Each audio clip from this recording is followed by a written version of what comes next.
A gente tem um monte de perguntas aí que a gente precisa responder. Primeiro, ontem, de acordo com as pesquisas de boca de urna, 54% do eleitorado era feminino.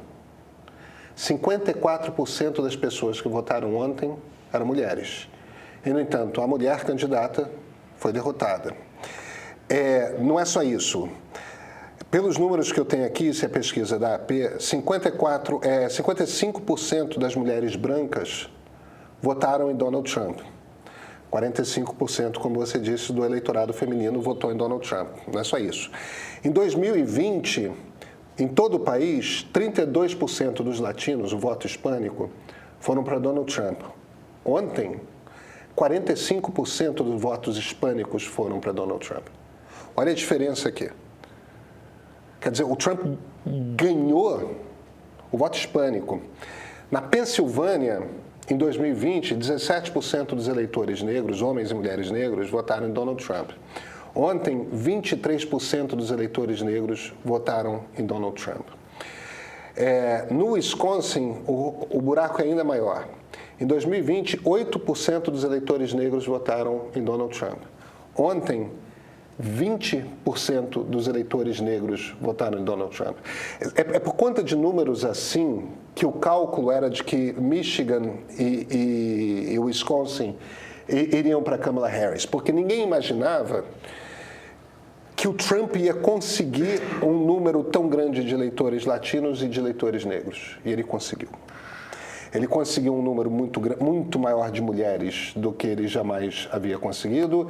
Ele conseguiu um número, principalmente, muito maior de homens negros e homens latinos.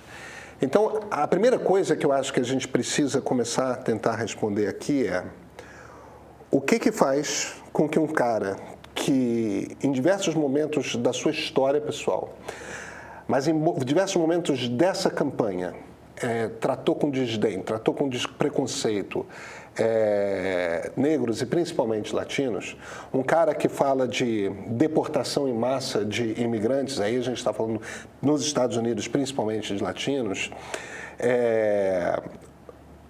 um cara que às vezes parece fazer um discurso essencialmente para pessoas brancas, o que faz ele está atraindo tantos votos? Eu acho que tem diversas questões que a gente tem que explorar aí. Mas uma me parece inevitável e bate muito com algo que a gente viu nas eleições municipais aqui no Brasil também, que é o discurso woke. De alguma forma, o discurso daquilo que os americanos chamam de woke, que nós chamamos de identitarismo, não está funcionando. O ponto que eu quero fazer aqui é o seguinte: existe um longo debate dentro das democracias, que é a questão dos direitos civis. Porque uma democracia te faz uma promessa, essencialmente. A promessa que qualquer democracia te faz é: todos somos iguais perante a lei. Essa é a promessa. Desde que as democracias nasceram, isso jamais foi entregado. No sentido de que, quando as democracias nasceram, havia escravidão, mulheres não tinham direito à herança, não tinham direito à educação, não tinham direito... Voto. O voto é muito sofisticado, Luiz. A coisa está muito... A coisa está muito aquém disso. Então, lentamente, desde o final do século XVIII, essas barreiras foram sendo cruzadas. E o discurso sempre havia sido um discurso de: precisamos cumprir a promessa da democracia. Todos são iguais perante a lei, nos seus direitos e nos seus deveres. Então, se pessoas da comunidade LGBTQIA+, não podem se casar com as pessoas que amam, isso quer dizer que há um tipo de direito que algumas pessoas têm e outras não têm. Então, isso é incompatível com a democracia, nós precisamos entregar. Se existe um tipo de espaço que pessoas negras não podem ocupar, mas pessoas brancas podem ocupar, então existe um problema de direitos que não são iguais. Se mulheres ganham sistematicamente menos do que homens, é porque a garantia de igualdade de direitos e deveres não está sendo cumprida. Essa é uma missão da democracia, você cumprir igualar os direitos. fazer com que todos tenham, de fato, a oportunidade de chegar a qualquer lugar que qualquer outro tenha a oportunidade de chegar. Então, essa sempre foi a luta dos direitos civis. Em algum momento, nos últimos 10, 15 anos, o discurso desses movimentos mudou. O discurso deixou de ser um discurso de queremos direitos iguais para virar eu não gosto da expressão narrativa, mas já que a palavra não dá muito para a gente brigar com a maneira como as palavras são usadas na cultura. E no fim das contas, toda a política é construída em cima de histórias que a gente conta. É como que a gente organiza a história, que a gente explica o que está errado e que a gente quer mudar. E construiu-se uma maneira de contar a história do avanço dos direitos sociais da seguinte forma: olha, todo homem por natureza é machista, todo branco é por natureza racista. Então, você não, porque a estrutura da sociedade, porque eu não estou entrando no mérito aqui, porque aí na academia existe o debate se essa é uma maneira correta de ler ou não. E existe o debate mesmo, está vivo, e tem gente que defende que sim, tem gente que defende que não. Não existe nas ciências humanas não existe um consenso científico a respeito disso. Não me interessa aqui o debate científico, o que me interessa aqui é o debate político.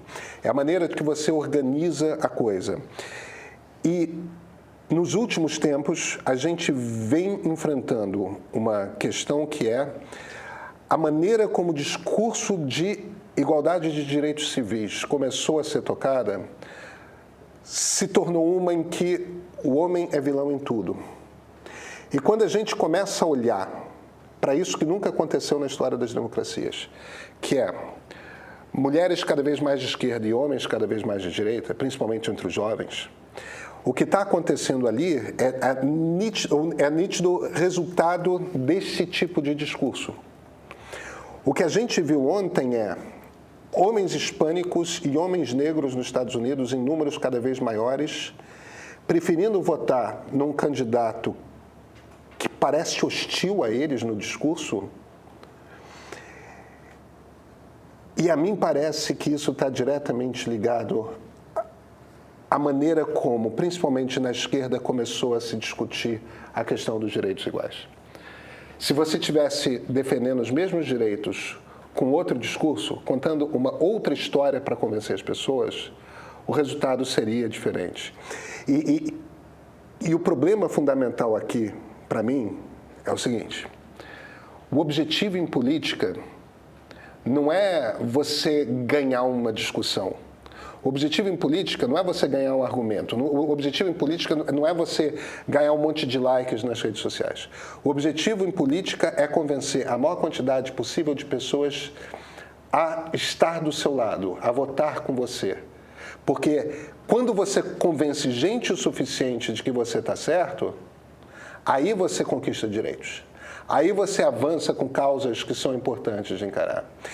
E o que a gente está vendo do ponto de vista prático da política é que o discurso identitário, o discurso woke, que é a espinha dorsal do argumento que esses movimentos proto-fascistas fazem,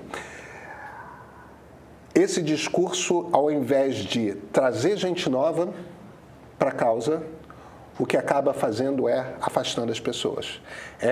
Tratando um determinado grupo de pessoas na sociedade como os principais inimigos, e a gente vê isso, que é um troço inédito nos Estados Unidos, que é eleitores, principalmente homens latinos e brancos, latinos e negros, preferindo votar num cara como Donald Trump. Essa não é a única explicação, mas essa é uma das explicações, porque vai parecer a todo mundo que o Trump teve uma vitória extraordinária. Ele não teve uma vitória extraordinária. Foi uma eleição apertada. Mas ele aparentemente vai conseguir conquistar, ele já conquistou o Senado e possivelmente ele vai conquistar a Câmara dos Deputados, ele já tem a Suprema Corte do lado dele. Nos próximos 2 anos ele vai estar livre para fazer o que quiser. Vai ser um desastre, tá?